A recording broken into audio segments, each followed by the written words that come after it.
The FACES lab at LSU is helping police solve cold cases using DNA testing, facial reconstruction, and the Louisiana Missing Persons database. Reporter Alon Valdivieso has more on the story.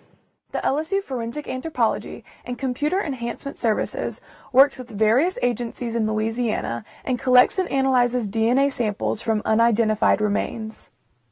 FACES is also one of the premier labs in forensic anthropology for facial reconstruction.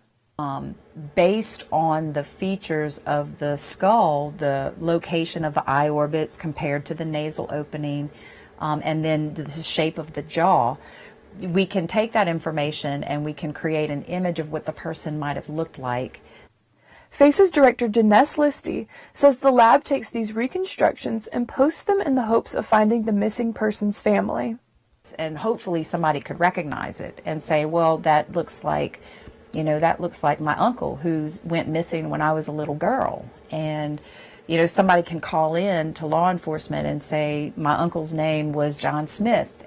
Cold Case Project journalist Stanley Nelson says the lab is a huge asset to the state, the police, and the public.